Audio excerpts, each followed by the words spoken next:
If you're saying we're at war with the Chinese Communist Party and already at war with them, what facts do you bring for that, other than the fact you're just another crazy person over at the war room screaming into the microphone, ma'am?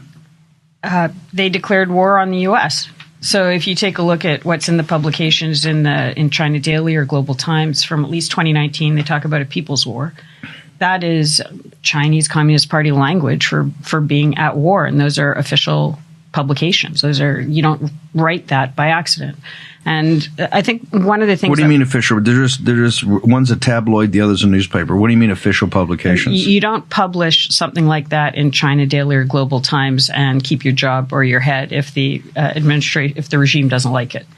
What the Chinese Communist Party has very specifically set out to do is erase the distance between the Chinese Communist Party ability to reach into the U.S. and that island. So what you see in terms of warfare, and Colonel Newsham has written about this extensively in his book, are things like chemical warfare with the use of fentanyl. It's erased distance. They're hitting the U.S. now. Colonel Newsham will talk about it more. Economic warfare, the way that it's used the WTO, bribery, coercion to get into the U.S. economy and destroy it from the inside. Biological warfare, where they blocked internal flights from Wuhan but pushed external flights, including into the U.S. It specifically pushed for a very long time to keep exporting people who they knew a percentage of whom would likely be able to carry disease into the U.S.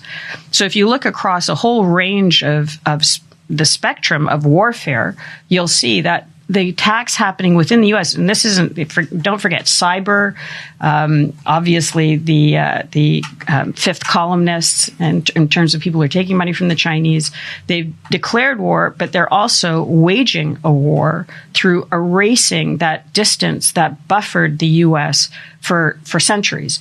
So now it's a rearguard action on the part of the U.S. This is what you talk about often on the War Room. The fight isn't necessarily just Taiwan. The fight is cleaning up what's here. Now, who's walking across the border? We talked here the other day, we talked about Chinese arriving in the United States in the Commonwealth of Northern Marianas without a visa, illegally taking boats to Guam and wandering around the military bases. Look at the land purchases in strategic locations.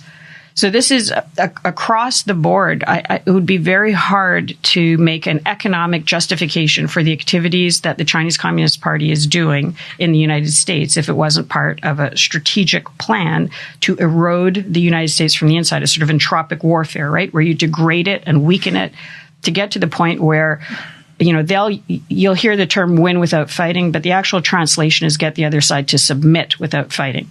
And submission is a permanent state. Winning is one-off. You beat the Japanese, you sign a piece of paper, you help Japan rebuild. You get the other side to submit, that is permanent. You are in a permanent state of submission. That's a very different definition of winning. So I would argue that the West may not think it's at war with China. The Chinese Communist Party organs have said they are.